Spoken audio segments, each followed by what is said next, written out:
tonight as well. Brandon is on the board of Love's Arm, and he serves on the development committee and just has a passion for doing advocacy and education as well with us. So we are going to be your team from Love's Arm tonight. Love's Arm mission is to engage, empower, and transition women survivors of trafficking, prostitution, and addiction toward a Christ-centered community of grace. And we've been doing this work in Chattanooga for 16 years. And along the way, we continue to learn a lot more about trafficking, prostitution, addiction, and the trauma that contributes to them all. So we're here tonight because we want to talk about sex trafficking specifically. And as parents and those who love young people, we have found in this particular area that we hear about the war on sex trafficking all the time. And it's been our experience on the front lines all these years that the place to fight that battle begins at home. So our hope is tonight to give you some good tools to use and some understanding of how you can equip your children, educate your children, encourage them and yourselves in ways to not only prevent them from falling prey to potential traffickers, but to empower them in their own safety and their security as humans. So it is such a joy to be with you. I'm going to open with a little story.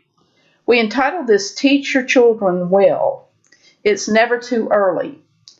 It's never too early to teach our children about many things, but about sex and their bodies and several other things, and I have a story about that. When my granddaughters were 2, I have twin granddaughters, and they were visiting. My little granddaughter, took my face and cupped it in her hands and tried to kiss me on the lips. And her mother saw her and said, "Oh, no, no, Aurora. Only mommies and daddies kiss on the lips." And I thought that was profound and was so good. And I said, "When did you start this?" And my daughter-in-law and son said, "We've started this very early." And what I know about my granddaughters is they won't kiss anyone on the lips until it's their husband or their husband-to-be, because of that one little thing. And to continue the story, they're 7 now.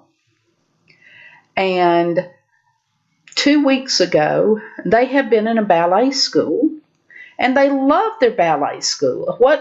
These little girls, they just love ballet, some of them, and they love their ballet school. But 2 weeks ago, the director of the ballet school's husband was arrested for having an inappropriate relationship with a 15-year-old girl.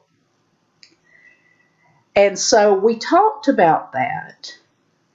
And as they were sharing with us about it, my son and daughter-in-law,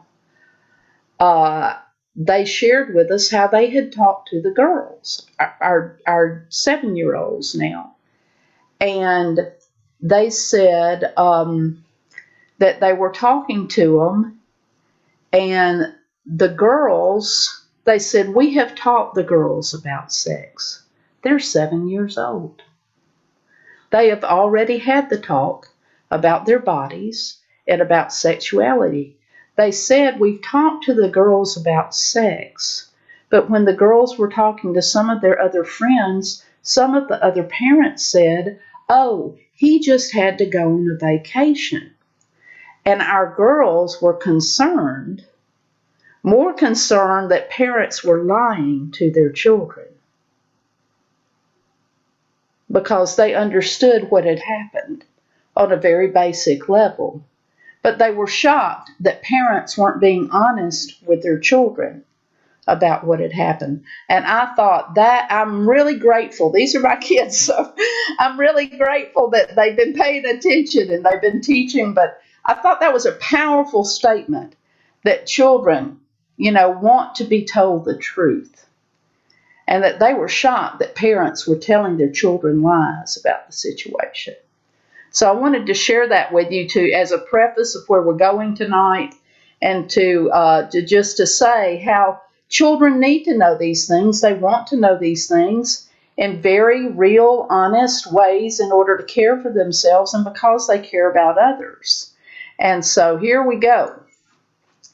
What is this all about? Tonight we're going to cover some things. We're going to cover the signs of sex trafficking in children, listening to hear, love, and lead, establishing a healthy sexuality, sexual identity, tell it like it is, and how to be living examples, show and tell with our kids. And then in the last section, we're going to cover something called SMARTS, simple, mature acts regarding technology safety. So what are some of the signs in young people that there could be some possible trafficking activity going on in their lives? I think we all want to know this, and it's important to know, so we'll know what to look for. A lot of focus is done these days on the snatch and grab, where we hear a lot about big children being snatched out of places by perpetrators and kidnapped and taken and trafficked. But we also know that has to begin somewhere. And that's not all the scenario of sex trafficking. So many times things start happening when people are in their younger years, and we can start identifying some of the signs. If children show up with a lot of money, clothing, jewelry, and they have no explanation as to where it came from, pay close attention to that. If your child comes in and they possibly have a cell phone you've never seen before, and you don't know where they got it or how they got it, it's important to pay attention and talk about that. If they start talking about being in a romantic relationship with someone, and then they obsess about that person and talk about them a lot, like they're being controlled in some way, it's something very important. Or if when you're talking to them and trying to have a real conversation about something, they seem to be talking from a script, like they've memorized how they're going to answer your questions in the conversation. They may have a fear of authority. They may talk about older boyfriends or girlfriends, either one. And miss school a lot. Be absent from school. You may not know it until you hear from the school itself that they've been missing a lot of school. Or they seem to be depressed and checked out, and have an awful lot of internet friends. These are things to pay attention to in our children. I actually am a thriving survivor of trafficking, prostitution, and addiction myself. And you can look back at photographs of me before I was 10 years old, and you can look at photographs of me after 10 years old for many years, and you see me with that far away, checked out look in my eyes. There's a picture of me with dark circles under my eyes when I was 11 years old. So these are things to take note of. And if your children, one thing that I didn't put on here, but if your child's personality suddenly changes, sudden changes, like they're just not seem to be the same child they were before, and they suddenly change, and you have a lot of outward displays of overt behavior going on, pay attention to that. There's usually something behind it. And these are some of the hard truths about child victims of sex trafficking. Not necessarily adults, but child victims. This is from the Polaris National Human Trafficking Hotline, that 57% were sexually abused as children. So that sexual abuse began in child victims early. 49% are victims of physical assault. 85% are victims of incest as children, as girls. 90% are physically abused. And 61.5% have been hit, slapped, or had objects thrown at them by members in their own household. 40% have been kicked, hit, beaten, raped, or threatened, or attacked by someone in their household.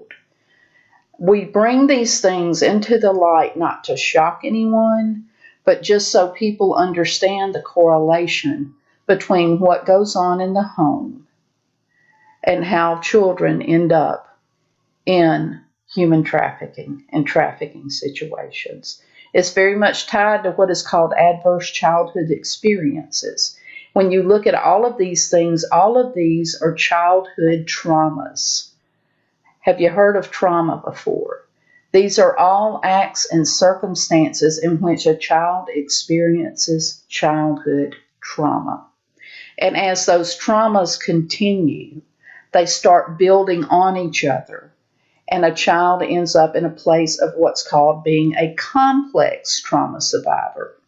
So if a child is sexually abused and also physically abused, and they have had something thrown at them, or they were a victim of incest, they've experienced 4 traumatic events in their lives. And that's considered complex trauma.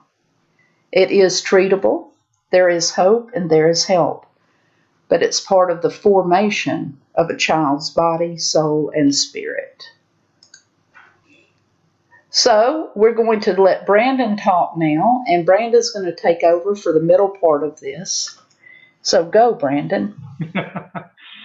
Hello, and yeah, just to follow up on what Mimi is saying, I think that when a child goes through that trauma, it begins to break down the value they hold in themselves, and so it immediately starts, and then leads them in all kinds of bad directions. And so, as their caretaker, as their parent, we just got to look for those warning signs and be aware of that. And then the best way is to immediately begin to affirm them, to build them back up, and to help them understand how beautiful they are as people and how valuable they are. One of the underpinnings of that, one of the foundations of it, is to be open and respect them as individuals. I think one of the key things is to be able to openly discuss sexuality. At our house we have here, we can ask questions about anything, including sex. So there's an open door policy to talk about anything. I think that's key with kids, especially kids that have been through a lot.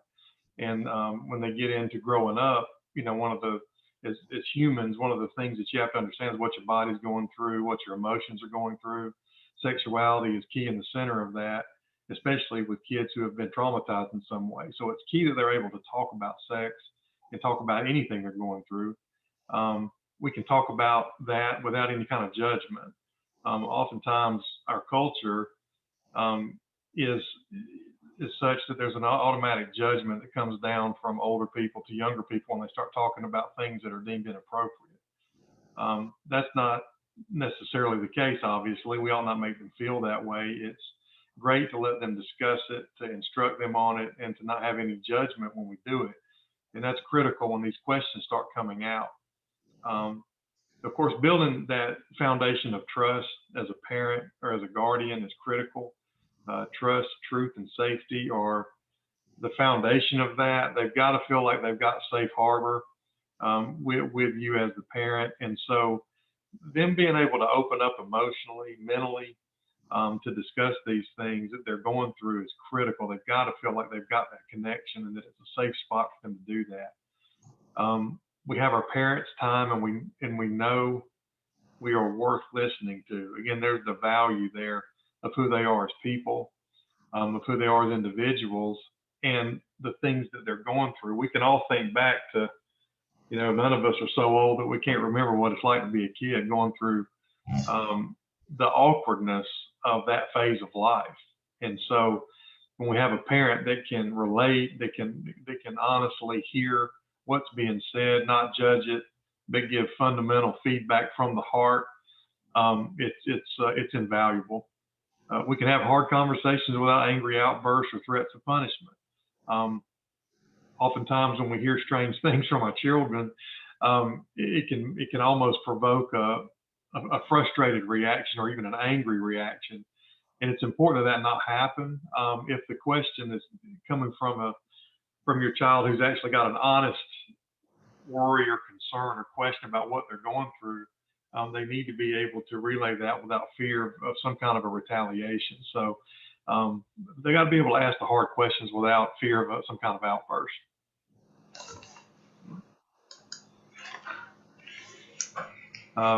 Building invisible fences of love and boundaries. This is really laying down the groundwork for being able to have that trusting relationship that kids need. We're all created to celebrate the beauty of being human, body, soul, and spirit.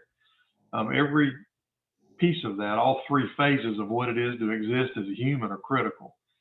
And kids are aware of that, even though they might not be able to verbalize it. They know their body, obviously, we're all aware of that, but then the soul and the spiritual part of that is going along with it. And as we grow up, those things that make us people are all developing. And so having the safe space again to let all that flourish is so critical. Teaching ownership of you. Again, it's just real talk. Names of body parts, even to a kid. If we make things seem dirty or inappropriate, it's hard to discuss those things. And those things are the things that are in need of discussion. So being able to put the proper name to a body part that may be in developing. Kids grow up, their bodies change. That's just being a human. They got to be able to talk about that. So if they're coming at it from the heart, when they are. There's nothing out of bounds about that, and we hope that they're able to discuss that and put a name to it, so there's nothing awkward there. Respecting the boundaries that children lay. Got to be able to respect their wishes in their bodies and their space. That's critical. They've got to feel safe, protected, having the space and the ability and the area to grow and flourish. And as they evolve and go through the changes that they go through as people, it's critical that they've got those boundaries there that are respected. And so they've got the ability to kind of flourish into all phases of who they are, body, soul, and spirit. And then the right to touch is personal. Like Mimi said, as far as kissing goes, it's a personal thing. That, as a smaller person, as a child that's really almost defenseless, people touch on you a lot. They pick you up, they move you around. You almost lose your agency to some degree. When you are honored in the way that the ability to touch you as a small person is being respected, and it's very personal, and you're trained up in really what that means, it breeds the value that you feel in yourself. And that's so critical to protect that as that child's parent. So the touch on a young person has got to be almost a holy thing, something that's very respected. It's got to be something that is not abused. And abuse can come in many forms. Touching inappropriately either can be straight up abuse or borderline abuse. And so that's something as their protector that we've really got to watch.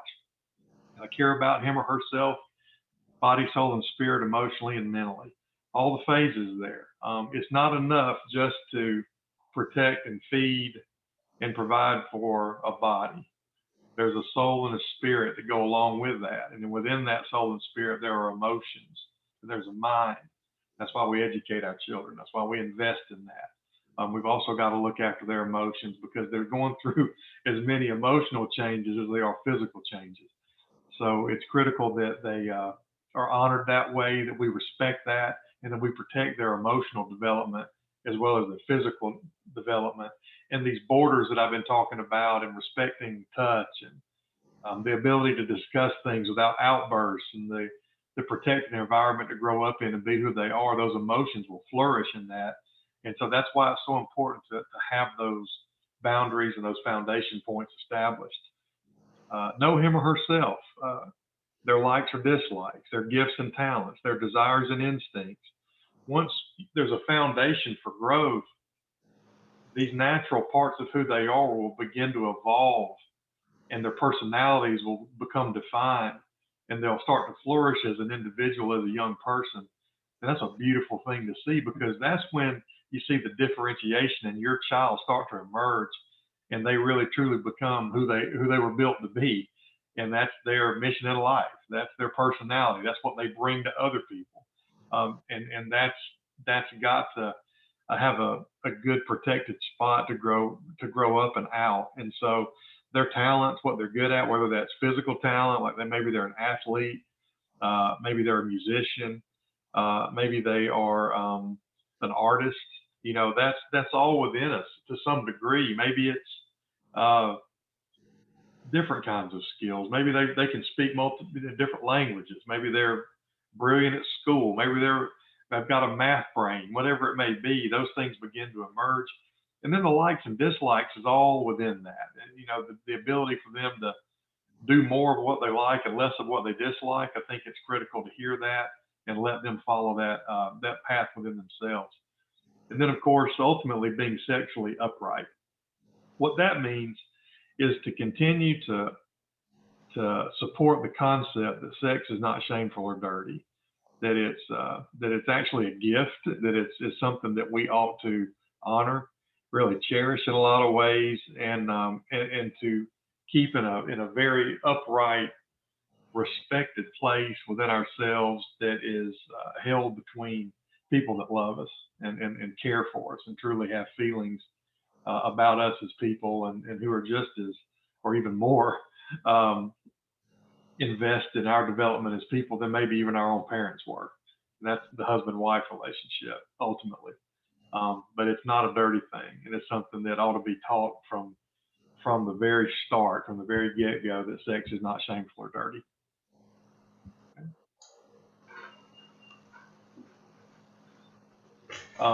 Show and tell. This is show the child what self-acceptance and self-respect look like. That is a modeling behavior where oftentimes as parents we try not to show how insecure we are, and sometimes the self-respect piece of who we are struggles also, because we got challenges in this world. Life is not easy, and so we have to be mindful that what we give to our kids is authentic and real, but at the same time that we'll forgive ourselves and that we'll let ourselves as parents be human and model that to them. Tell them no when they need to hear it and why it is a good word. So there has to be boundaries. So affirming children, loving them, giving them a safe space is not coddling them to the point that they never hear the word no. That's really not what we're saying. We need to be clear about that. No is a very no is a powerful word. We don't need to just go no all the time. We need to use it when we mean it, and we need to stand behind it when we say it. And so that's important as parents to understand that. And it is a good word, and it's something that they need to understand for what it is. On the same token, because I said so is not really a good answer. They've got to be able to get it. Like so we have to learn to reframe and explain. I think what that means is there's a reason why we say no. There's a reason why we tell them what we do and instruct them the way that we do. Give some definition to what that is and why we said it. Our children they're smarter than we think, even at a young age. Like Mimi said, 7-year-old can understand this, and we may not be getting that they understand it fully, but I think that they do. And the more we honor them as individuals and give them information, the more they can grow and get healthy. Healthy affection. You know, I've got 2 daughters, and being the father of girls is it's a wonderful thing. It teaches you how to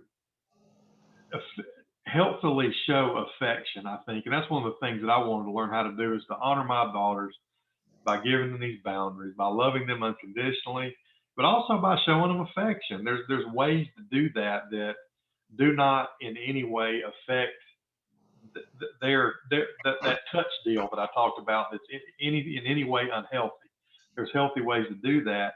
Being affectionate with your kids is wonderful. I think they need that. We need to do that.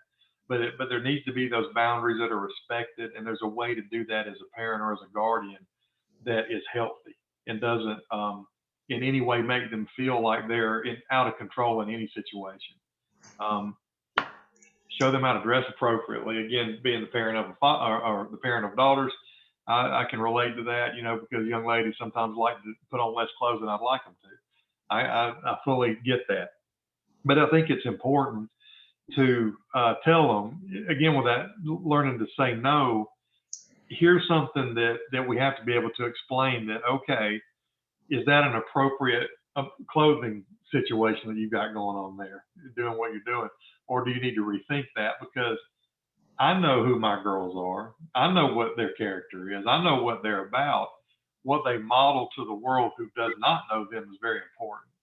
And so it's important that they honor themselves, they respect themselves, and that they bring out in representation of who they are in an appropriate way. And clothing is that outward appearance. I think it's critically important that we guide them, because there are a lot of people in this world who are predatory and who will use any excuse even to say words that aren't appropriate.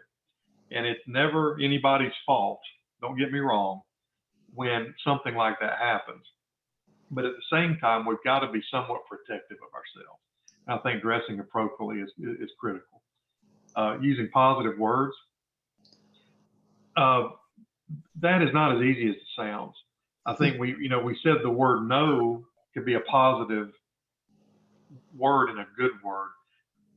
Positive words meaning that we don't browbeat children, we don't discipline them in ways that break them down to get a response that we're looking for, but that everything we say is meaningful. I've heard it said that I manage a lot of people in the company that I have.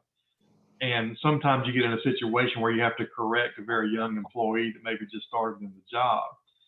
And I'm intense at work, I will admit that. And sometimes things went wrong and I'm being very direct.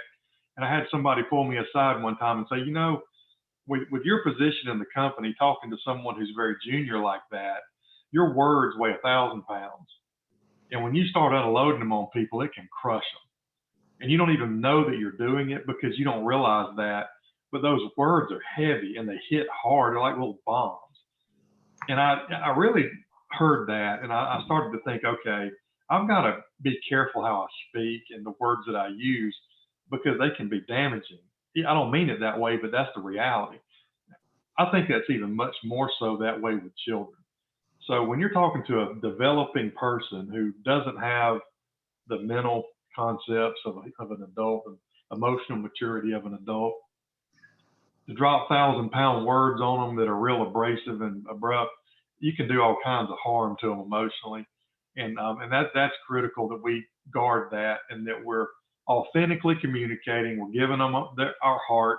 We're telling them the truth, but with words that don't damage them. And that's a skill that we've got to challenge ourselves with, to be, have an even tone and to use positive words when we speak. Affirmation, affirming children. I don't think you can tell kids enough that you love them, that you appreciate them, that you look them in the eye and show them the value that they hold in your heart. You don't have to be perfect as a parent. You'll see those billboards all the time about just be there, be present. The fact that you're there, that you're being real about your support for who they are, that you're trying your best to love them. They will feel that. They will forgive you for just about anything if you're coming at it with the right heart from the right place. And that affirmation is critical there. And I think that those kind words, those loving gestures, coming right from the heart, with not trying to motivate a child or manipulate a child, but truly just show them how much they mean to you. You can't put a price tag on that. Love what they love with them. They're going to have interests that evolve. Walk through life with them. Take the time that's why one of the ways that you can invest in children, doesn't matter how much money you have, what you do have is time, and you have your focus and your energy, and you can spend that with them loving what they love. Make mistakes and show them what it means to learn from them. We're all going to make them. Again, we're not perfect. Don't be afraid to own them, to even talk about the fact that you make mistakes, and say, hey, this is what happened to me, and it happened for this reason. I've got to take responsibility for what happened, but here's what I learned from it, and here's how I'm going to get better and move forward in life and really ladder up who I am as a person, because those mistakes are opportunities. Open the door for hard conversations. I love problems. I think that when things really fall apart, it's such an opportunity in life. When you lose a job, when a relationship goes south, when things fall apart, when there's economic problems, it hurts and it's scary and it drives you to your knees, but it's an opportunity to evaluate what you're doing, who you are as a person, and just know that when you get through it, you're going to come through it stronger and you're going to be better going forward after that. And I think that in our relationships with our kids, when you have those hard moments, almost you're like, yes, here's an opportunity to grow. Well, let's talk about it. Almost with a smile on your face, invite that thing in there and let's just hammer it down till it's an opportunity that the love between us grows and who we are as people grows. You can learn from your children just like they're learning from you. And I think those hard conversations are great. And there's no stupid questions. They can't ask you a dumb question. They're kids. They don't know. That's okay. They've got license to throw whatever they're thinking at you. And they've got to have the ability to know that you're going to receive that. You're not going to roll your eyes or smirk at them. You're going to truly pause, think through what they asked you, and then give a true heartful, thoughtful response that doesn't have any judgment in it. Okay? And then love is not conditional. Real love doesn't have strings attached to it. And our kids have to understand that no matter how bad they mess up, no matter how bad they miss the mark, that the love from you is not in any way diminished. There's no attachment to performance. It's a part of who they are as through your relationship with them as their parent. And then you can have healthy correction. Hit the pause button, reset your heart and mind, look at where you are. These are all things about the moments that we have when we truly have an opportunity to correct behavior, where you stop, calm down, let things reset, and then have an awareness of your role, their role, what's happening, and then from the heart, deal with it. And that's really the whole essence of what we're talking about. Ask yourself if that is where you want to be with yourself and your children. And then talk to, not down. Again, I think there's a thing here where you're working to be authentic. You're working to be truly who you are as an adult, as a parent, as a caretaker or a guardian, as a grandparent. And you're relaying that to this person that you love so much that you're responsible for. And you're developing this authentic, real relationship with them as you guide them, set boundaries for them, but also show them how much they're worth. And the biggest way you do that is through a steady communication where you're honoring them and you're talking to them as an individual, not down to them as a thing. And that's, I think, the critical thing to keep in mind, that you're talking to a little soul that's developing, that's going to grow up into an individual who's going to impact the world. So honor them for that, because they really carry a lot of who you are in them.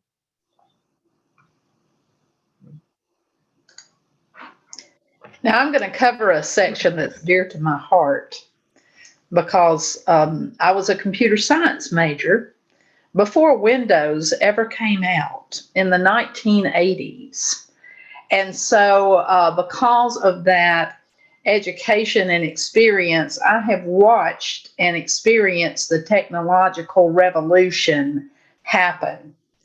And I always tell people, these are called smartphones, right? But they're really little computers that open the entire world up to our fingertips. So I've written something here called Smarts. Did you ever, when y'all were kids, I don't know if y'all did it, I'm really old, so this may date me, but if I hit my elbow on something or my knee or leg, I would always go, ouch, that's smarts. Do y'all remember saying that? Anyone else say it but me? No, I'm old. Okay. No. Well, it was, if we hurt ourselves, it was like, ouch, that's smarts. That hurt. Well, I took that acronym and made it into simple, manageable actions regarding technology safety. I say that we might as well be putting a loaded gun in someone's hand. Do y'all agree with that statement? Because of the potential that this instrument, this phone, this smartphone has to open up our hearts and minds to all sorts of destructive paths of life. So we want to talk about that for just a minute, and I'm going to give you some tips. First, we need to know this. Social media, we all thought it was fun when it first started. I remember about 13 years ago building my Facebook page, and I thought this was so much fun. We're all going to see each other's faces and being able to connect. Well, there's something behind all that. No matter what platform it is, social media was created for marketing purposes and advertising only. And in many ways, it was created to gather our information and sell us to the world. And we need to understand that. The motive behind social media is buying and selling people's information to corporate sponsors, to marketers, to advertisers. How many times have you gone somewhere on the internet and what is one of the first things you see come up? It's advertisements. How many advertisements do you see? Opportunities to click on something. That's what it's about. It's not about us all having a happy community and being able to share all of our secrets and our lives and everything else with one another. But we have come into that place to where that's where it is now. But if we'll remember, the motive behind social media is to get your information and to sell you.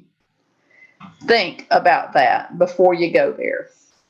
There's lots of what we call clickbait, opportunities to click on something that looks attractive and try to sell us. Well, clicking on an ad gives your information not only to people who are marketing you, but it also releases your information to others throughout the World Wide Web in ways that I can't even begin to tell you about. So people are constantly having access to our information every time we click on one of those ads. So I suggest not doing it.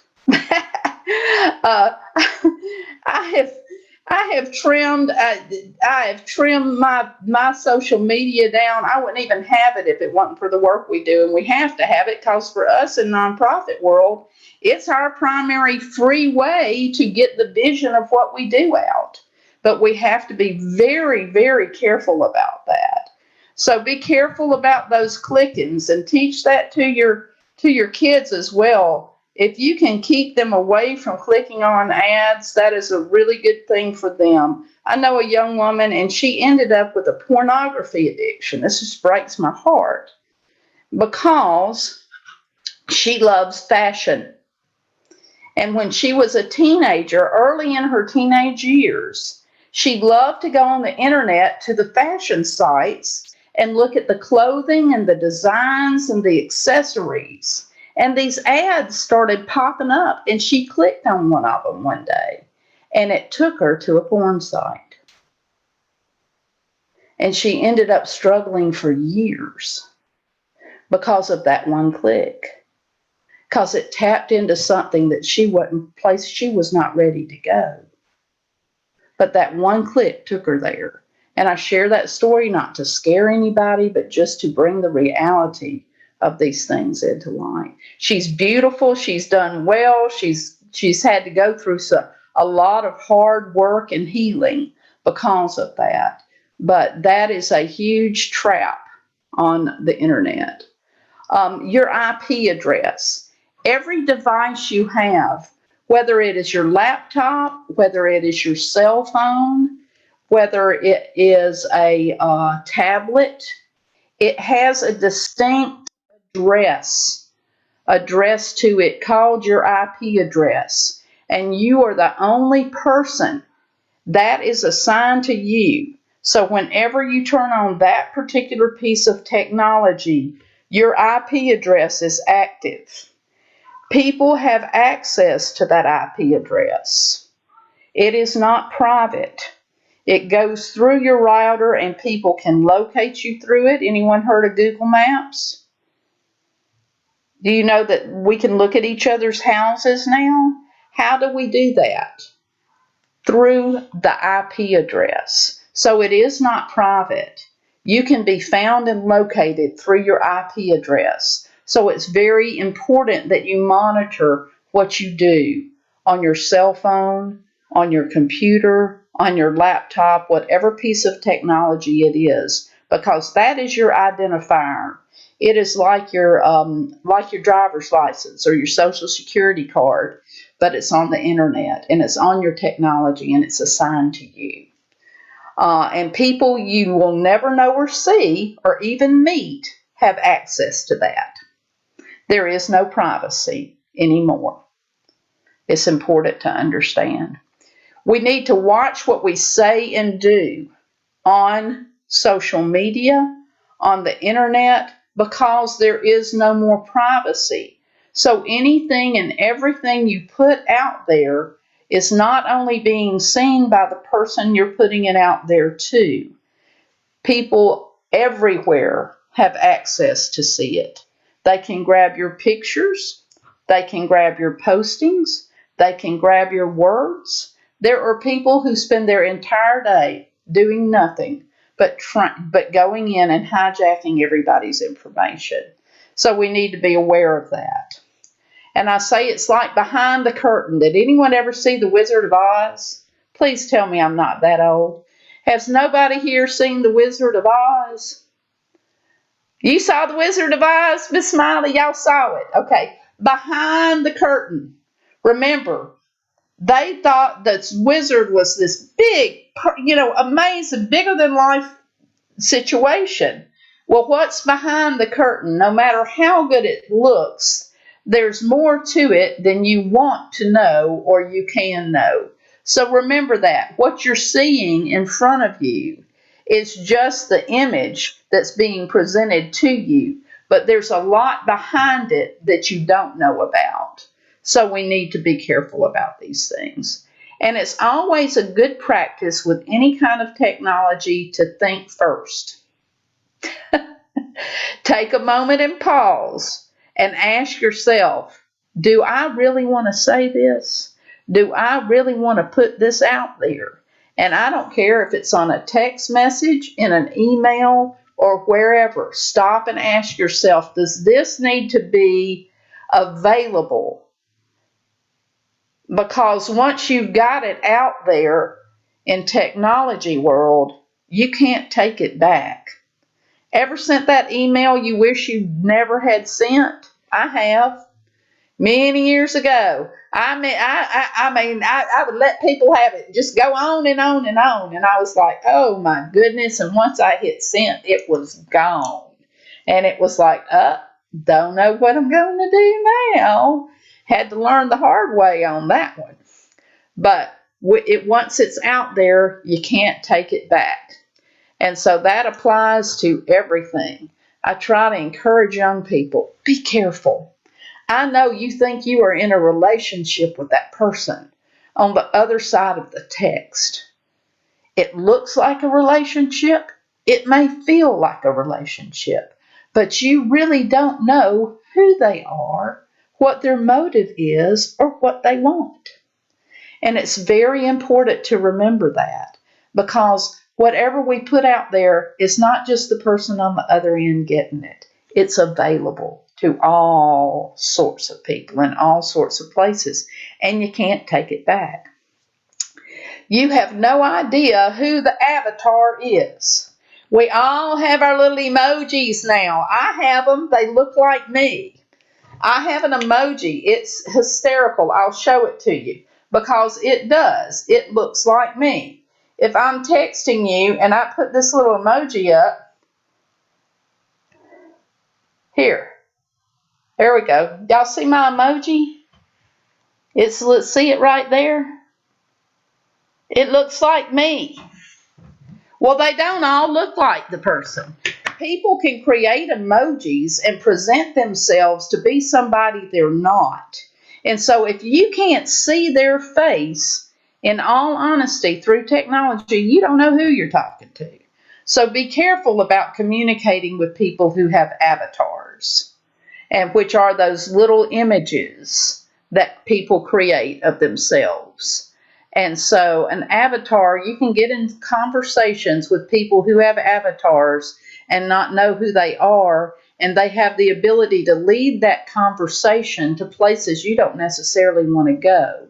And you may find yourself in a very exposed place. So be careful of the avatars. Now, there is such thing as healthy texting. Y'all can tell I'm pretty big on this stuff. But I've seen a lot, and I've seen a lot of kids especially get real hurt through technology, and especially through texting and dating sites. I do not say they're all bad. I think there is some good things you can build some. I know people who have met on dating sites and gotten married, and they're still married and they have good relationships. I'm not saying that. There's just wisdom to be applied in all of these places. And remember, you can't really get to know anybody through a machine. So, healthy texting. Healthy texting is supplying information, not having a conversation. So if I need to give you a piece of information to tell you what time we're doing something, where we're going to meet, how we're going to be, or just say, hey, I've been thinking about you, just to encourage somebody, that's all very healthy. But we all know that though that information, once it turns into a conversation, can go into unhealthy places. So we've got to be real careful and wise about what we say and when and who we say it to, especially when we're texting, because that text string can be traced and looked at and viewed. I know I don't mean to scare you. It's just where we live. But it can be seen by many others. And there are people that send photographs to someone and they think that's the only person. And that person may have just asked them to send them a picture of their body part. And they immediately send them their body part. And then a few days later, they see their body part on the World Wide Web. Because they didn't know that that text had a tag attached to it. And people are snatching their picture and putting them out there. So always ask yourself with technology, before you put it out there, how much can this cost me? If I do this act, if I say this thing, what can it cost me in the end? Because many times, if you ask yourself that, you'll find the cost is not worth the act. And that's my simple little smarts, simple, mature acts regarding technology safety. And we have reached the end of our presentation. And so our dear mother here, I'm going to guess that you're a mom. Is that correct, Miss Smiley? Push your unmute button. Yes, I am. Do you have any questions for us? I don't have any questions, but I sure do have a lot to work on. Don't we all? I mean, I already had a list of stuff that I need to work on, but this just added to my list. But I mean, it does open your eyes to things that you typically wouldn't even think about. Well, we are so glad. If you have any questions, we'll be glad to answer them for you. Is there anything that, and I just want to encourage you, you've drunk from a fire hose now for the last 40 minutes or so. And we probably could have done it quicker, but I get to talk about technology, and it's so serious to me. It is very serious. We got to take it seriously. But we know you've been drinking from a fire hose. So if you need a cup, just let us know. And don't try to implement all of this at once. Hopefully, we've given you some good tools. And Yes, I just the main thing is just to meet your kids where they are and let them be where they are, and they will tell you what they need many times. yeah, they definitely will. They do. I'm just like, oh my gosh, I got a lot to go. We all But it's do. okay though. I mean, I'm always trying to learn and improve, so it's okay. It's very eye-opening though. So I don't Well, know. we're so glad you were here. What is your first name? Danielle, Hello, Danielle. hey, You have a beautiful smile. thank you. And That's the smiley night. That's why I that's the have that on. smiling. And we're so glad you could join us tonight. And if you ever have any questions or you want to contact us, we're here. And Sandy, we thank you so much for having this. I hope more people will be able to see it at another time. Me too. Thank you so much for doing this for us tonight. Mimi and Brandon, we greatly appreciate you and Love's Arm and all that you do for the community and the clients that you work with. You're an amazing organization, and I was very honored to have you on tonight. Well, we're very grateful to be here. Yes, And well, so thank you. it's what we do. We extend the arm of love. Um, and so y'all have a good evening, and we're grateful. Thank you so much.